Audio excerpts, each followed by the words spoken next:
them, they knew something was wrong, but they didn't know what, or they didn't have the words. And this is something that comes up quite a lot in the literature, mental health literacy.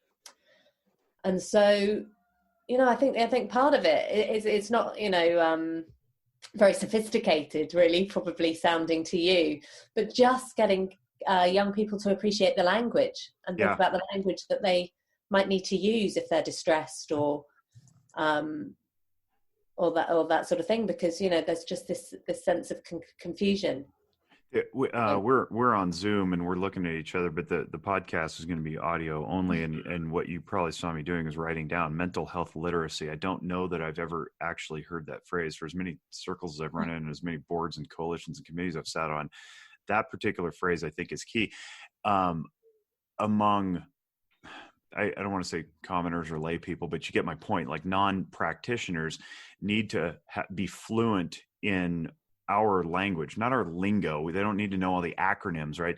But they really need to know, the same as in physical health, like what a pulse is. We need to know what heart rate is. We need to know aches and pains. Similarly, we need a comprehensive understanding of one's own mental wellness in order to know when we've deviated from that and when a change has taken place. And then we can clear our throat and raise our hand and go, I need help over here. That's awesome. Mental health literacy. I got to remember that. Yeah. Or just even the words for it, you know, for young people, just really thinking, you know, and I've had some pretty, you know, having hung around in playgrounds with my kids, you know, a child, you know, saying they're sad and a parent saying, you know, you mustn't ever say that. Yeah. A child. Invalidation is hard enough when we're literally, you know, smacking it out of people, but I think it makes it really that much harder when we've told people to substitute words for it, right? So it's like, you're not sad, you're tired. Like, and then the kid grows up thinking this neurological message that's being sent is like, I need a nap, not I need to go cry. Yeah, and some poor 4-year-old was crying, and her mum was telling her, you know, she didn't look very pretty, and I just thought, oh my goodness. Oh my gosh. Oh my goodness. Yeah.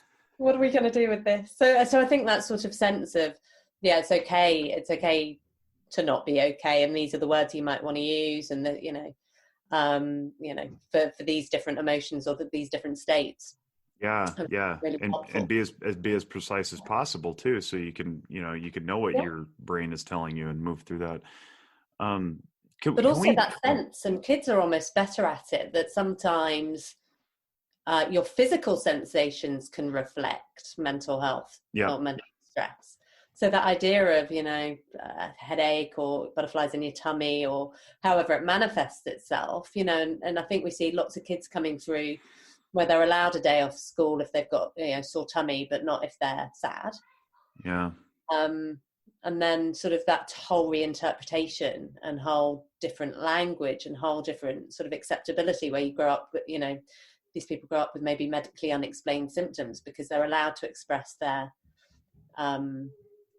mental health distress as physical complaints, but not as mental health problems. You know, I talked to somebody, I can't even remember who it was, somebody important in my life, but they were explaining how the emotion faces on the chart in the doctor's office, that they correlated those to pain, right? So we added in pain as one of the factors of physical well-being, but the problem is it's super subjective, and so you've got this pain scale of 1 to 10, and I don't know if you guys have this, you know, across the pond, as they say, but the doctor would ask you, like, where is your pain for your wrist or whatever it is that's hurting, and you're like, well, I'm a 3, where the smiley face is not really smiling anymore, but it's not really like scowling.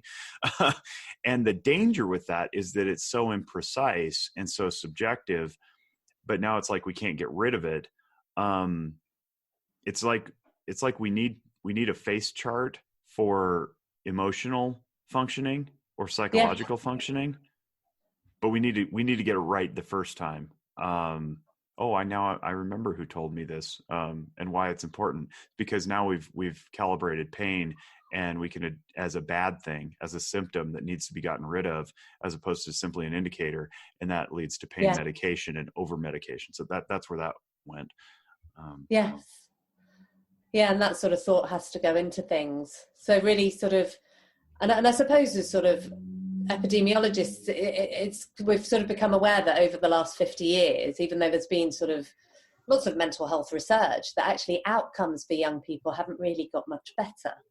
I don't know if it's because we are better at treating them and we're fighting a tide that's just getting worse, as in maybe mental distress and mental health problems are getting worse for young people, or that we're just not hitting it with the research that we're doing and the treatments that we're using.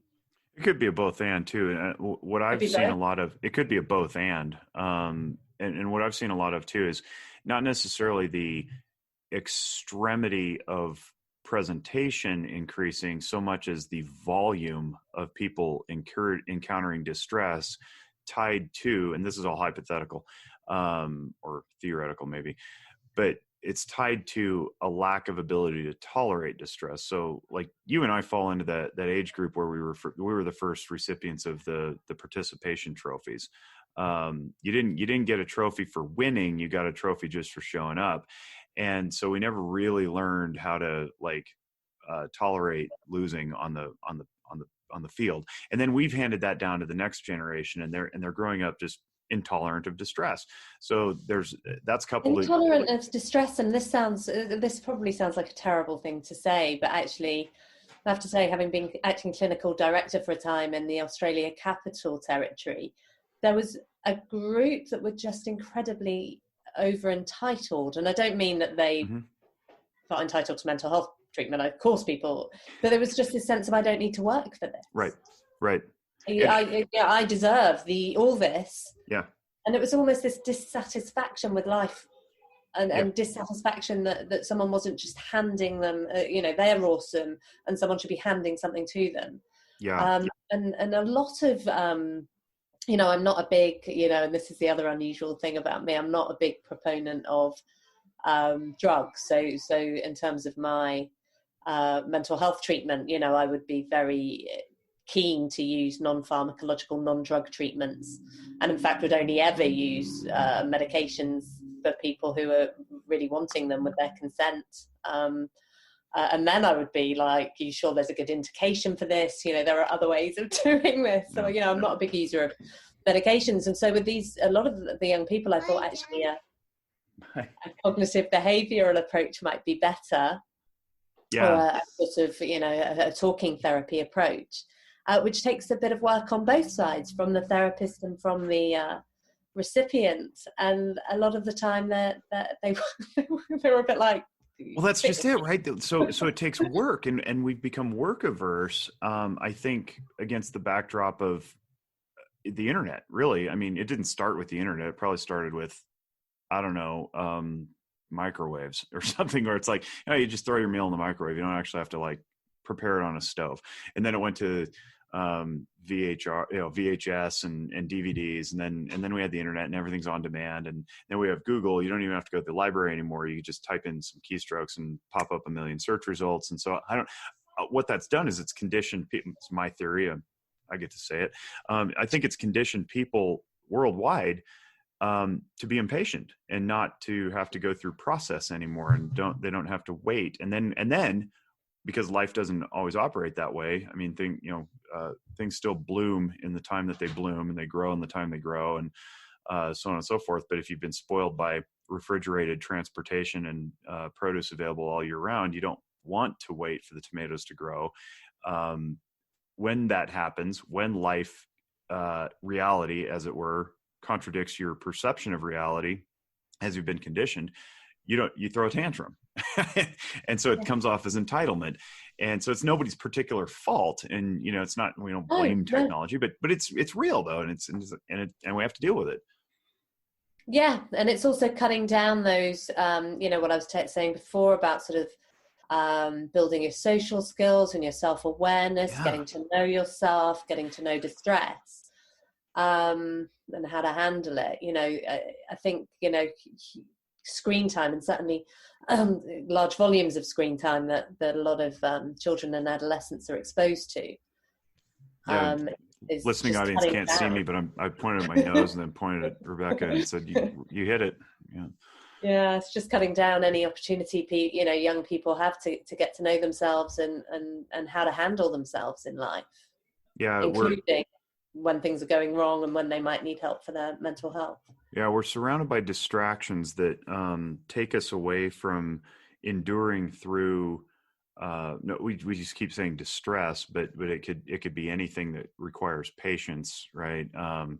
So when we get distracted through childhood by the latest shiny object or the television or the on-demand program, and we don't have to. I mean, we don't have to sit through commercials anymore. That was something that blew my mind the other day. I've got an almost 5-year-old and an almost 3-year-old, and I threw on something that had commercials on YouTube, and my 5-year-old just crawls down and moves the cursor over and clicks skip ad. And I was like, you didn't get to do that when I was your age. Like we had this, that was like time to go run and grab a snack or go to the bathroom. Now we're just like glued to the TV and we don't even have to like tolerate commercials. It's crazy. Yeah. And I think, a good, well, I suppose for people who know anything about anxiety, I mean, the whole point is, if you feel anxious about something and then distract yourself from it, that anxiety remains. But if you feel anxious about something and you stick with it and you let that anxiety manifest itself, we all know that, it can't last forever and the anxiety peaks and it habituates, it reduces, and you get to know that actually, okay, yeah, that thing that I was really nervous about, the anxiety goes, you can put yourself in that position again and not get so anxious and eventually you've got rid of your anxiety disorder. Whereas as you say, that people just don't experience things, don't put themselves in difficult positions, don't get to know themselves like perhaps they used to. And social media contributes to this somewhat because we're quite a bit, because we're surrounded by everybody's best moments online. So it's like we're not allowed to feel anything that seems displeasing. Like it's like we have to compete with everybody's best face as it's represented through our social media accounts. And so if my world doesn't look like the worlds that all my friends appear to have, I don't know really how to tolerate that. So I'm just going to keep distracting. And then it seems like the anxiety doesn't go away. And if you would indulge me a little bit, I would like you to explain a little bit more about that, especially because this is going to be published during the COVID-19 pandemic. But I think it's going to be evergreen because I know through my experience, people have said my anxiety doesn't go away. Right. And then I have to have a conversation about how that perception is inaccurate. Could you please share your experiences with working with people? When you say what you just said, you're like, hey, just push through it. Everything's temporary. It will go away. How do you work with people who go, yeah, but I'm different, or yeah, but look, the virus isn't going to go away. It's always going to be with us now that it's out, or whatever it is. Yeah, I mean, it's that situation. And I think we've got different ways of distracting ourselves. So people will say, oh, yeah, I've tried that. I've done that. But I think the sort of, I've done it through sort of hypnosis, but cognitive behavioral therapy and graded exposure works in a similar way. It's sitting with the so anxiety, start at the beginning. Anxiety disorders, essentially, you feel nervous and you tend to avoid something. So the hallmark of anxiety disorders is avoidance. So for example, if you had a phobia of snakes or whatever. Mm-hmm. You would avoid snakes, and that would reinforce your phobia of snakes. And so the idea of this graded exposure is to expose yourself to, maybe images of snakes and then, be a certain distance from snakes and then get even closer. But the whole idea is you would allow your anxiety to increase. The time that those sorts of therapy, and when people say, oh, actually, it never goes away, is if they distract themselves or do something to not allow those anxiety levels to build, because we don't, that's not what people want. People don't, it's sort of emotional pain. So of course it's the automatic reaction to somehow reduce it. So people will do that however they can, using distraction or a way of making whatever the thing that is making them feel anxious less anxiety provoking. But the whole point in the therapy is you have to sit with the anxiety. You said something there that I think bears merit, and I want to go back to it, which is we want to, I'm paraphrasing obviously, but we want to avoid pain. So, do we need